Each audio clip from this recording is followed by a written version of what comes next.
Bueno, para continuar con la presentación, vamos a presentar el cuadro clínico del paciente con asma.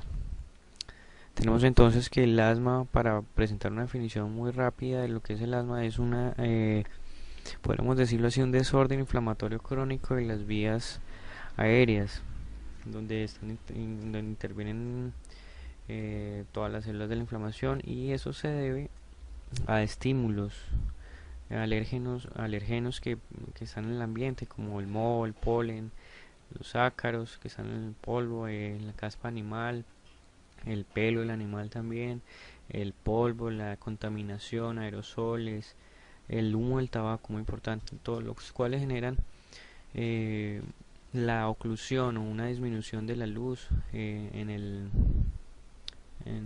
las vías respiratorias. Esta obstrucción del flujo aéreo es a menudo reversible, ya sea espontáneamente por la eliminación del alergeno que está desencadenando toda esta respuesta inflamatoria o por el tratamiento farmacológico que se le da al paciente. Bueno, para entrar ya más específicamente en el cuadro clínico del paciente asmático, vamos a hablar de este conjunto de síntomas y signos que nos orientarán hacia el diagnóstico del paciente con asma. Bueno, tenemos entonces la disnea como síntoma más común del cuadro clínico del paciente asmático, que es de instalación y severidad variable, que en algunos pacientes puede no presentarse, puede no ser el síntoma principal.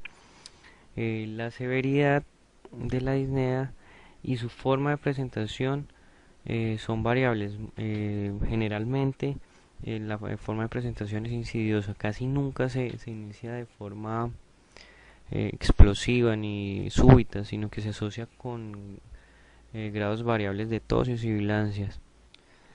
No es muy clara la explicación fisiopatológica de la disnea en relación, hago la aclaración, con el paciente con asma. Pues encontramos que en alguna bibliografía nos puede decir que se debe al grado de esfuerzo respiratorio para mantener la ventilación alveolar debido al grado de obstrucción de la vía aérea generado pues por la reacción inflamatoria, y otra también nos orienta hacia otra explicación que nos dice que esta disnea puede provocarse por los cambios en las fuerzas de retroceso elástico del pulmón que se ven afectadas por el proceso inflamatorio. Tenemos también que la disnea puede ser aguda o crónica. Aguda tenemos el ejemplo de las exacerbaciones o las crisis asmáticas, y la crónica cuando el asma no está bien controlado, porque se dice que el paciente asmático bien controlado no debe presentar la disnea salvo la que corresponde a las crisis asmáticas. Entonces el encontrar una disnea crónica nos indica que el asma no ha sido bien controlada. Pasamos entonces a un hallazgo que encontramos al examen físico, más específicamente a la auscultación, que son las sibilancias. Son características, son sonidos silbantes, chillón durante la respiración, que ocurre cuando el aire fluye a través de las vías respiratorias estrechas. Eh, pues las sibilancias han sido consideradas con cierta certeza por muchos y por mucho tiempo como sinónimo clínico de asma. De allí aquella afirmación que muchos de nosotros hemos escuchado, que todo lo que silba es asma hasta que no se demuestre lo contrario. Podemos decir también que es muy frecuente que el hallazgo de las sibilancias sea lo único que encontremos ante un examen físico en algunos pacientes con asma. Eh, Nos obliga necesariamente a pensar que es un asma cuando encontramos el asma, o cuando encontramos sibilancias, perdón, o cuando el mismo paciente es quien nos refiere que presenta chillidos, silbidos, pitos o ronroneos, eh, y nos tiene que obligatoriamente llevar hacia pensar en el diagnóstico de edad.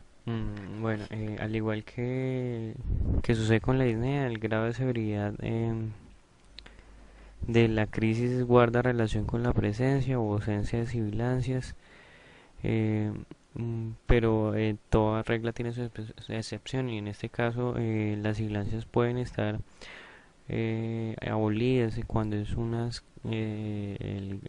encontramos un caso severo, una crisis severa en donde pues es frecuente que se pierda estas sibilancias.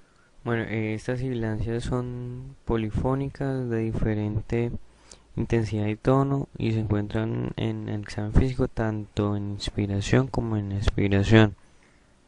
Se dice que los pacientes eh, tanto inspiratorias como expiratorias tienen mayor obstrucción que aquellos que solo lo presentan en expiración. También decimos que también se dice que en el paciente mejor controlado o en aquel que está resolviendo esa crisis asmática aguda puede presentar solo estas sibilancias, perdón, en expiración forzada. Bueno, pasamos ahora a otro síntoma que es la tos. Es un síntoma muy común en el asma, puede presentarse muy precozmente y no frecuentemente es el único síntoma de la enfermedad. Todos los pacientes que presentan tos como único síntoma de la enfermedad respiratoria deben examinarse en la óptica, pues orientar el diagnóstico hacia el asma. Se puede presentar como una tos seca de formas paroxísticas y en algunas crisis severas puede llegar a esa tos a ser emetizante. Se deben tener también en cuenta algunos diagnósticos diferenciales como el reflujo gastroesofágico, el drenaje postnasal, la sinusitis crónica y los inhibidores y el uso de inhibidores de la enzima convertidora de angiotensina.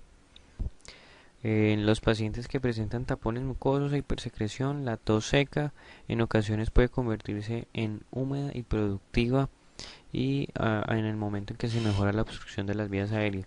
Y acá abajo sacamos este apartado en donde nos dice que la expectoración no es un síntoma característico del asma, eh, pero cuando se presenta es una pequeña cantidad de esputo de aspecto hialino. Importante tener en cuenta cuando esta expectoración es purulenta o amarillenta, debe sugerir la presencia de alguna infección respiratoria o una inflamación severa bronquial por descamación del epitelio y con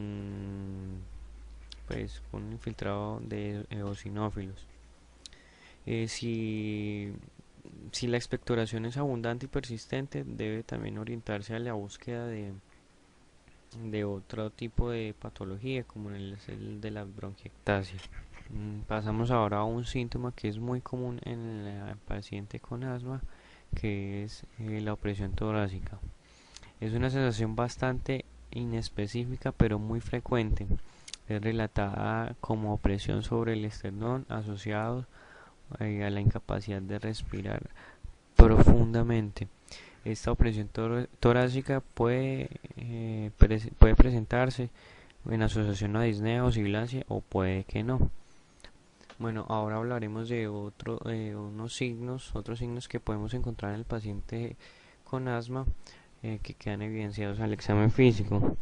Este examen revelará signos diferentes según el contexto en donde nos encontremos o en el contexto en donde hagamos el examen físico en la situación del paciente. Si el paciente, ejemplo, si el paciente está en una crisis, si el paciente es un paciente crónico o aquel paciente que tiene complicaciones irreversibles de la enfermedad.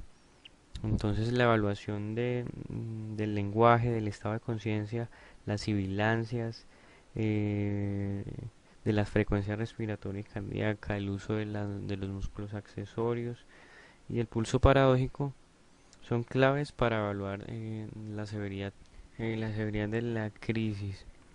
El hallazgo de la actividad excesiva de la musculatura respiratoria se relaciona con grados severos de la obstrucción bronquial, tanto en crisis como en los casos de cronicidad y un estado de avanzado compromiso. La observación del paciente puede evidenciar el trabajo de la musculatura supraesternal y supraclavicular. Entonces ahí donde podemos observar también, pues viéndolo más específicamente, a la contracción de los músculos escalenos y los esternocleidomastoideos. Y todo esto que nos indica que hay una fatiga que puede anteceder al paro respiratorio y al movimiento toracoabdominal para ayudar a mantener la respiración. Recordemos también que es un signo importante para determinar la importancia o la severidad de la crisis, el pulso paradójico, que consiste en que cuando el paciente inspira y se toma el pulso, podemos notar a la palpación que la amplitud del pulso disminuye. Es una disminución tan marcada que el pulso desaparece, entre comillas. Es un pulso continuo en donde no se puede diferenciar la amplitud de cada pulso. Bueno, y tenemos como conclusión ya este pequeño espacio que los pacientes con asma usualmente presentan una combinación de síntomas, como los síntomas que acabamos de mencionar. Eh, es una presentación episódica de uno o de más síntomas mencionados. Ordinariamente los síntomas coexisten, pero uno de ellos puede dominar el cuadro clínico, ya sea la disnea, la tos, la opresión torácica o las sibilancias. Además, existe una gran variabilidad en la forma, en el horario de presentación, en la intensidad y curso de síntomas entre los pacientes y otro paciente. Pues puede estar diferente en un paciente el grado de severidad de la tos con respecto a las sibilancias. Pueden variar mucho aún en el mismo paciente. El diagnóstico del asma puede hacerse con certeza si se cumple el criterio de presentación episódica con intensidad variable de uno o de más de estos síntomas que acabamos de mencionar. Pues la historia clínica usual del asma pues, es la presentación de episodios paroxísticos o crisis de disnea, sibilancias, tos y todos estos síntomas son crisis por, que alternan con periodos libres de síntomas, de sintomatología. De sintomatología. De esta manera pues damos este resumen, gran resumen del cuadro clínico del paciente con asma.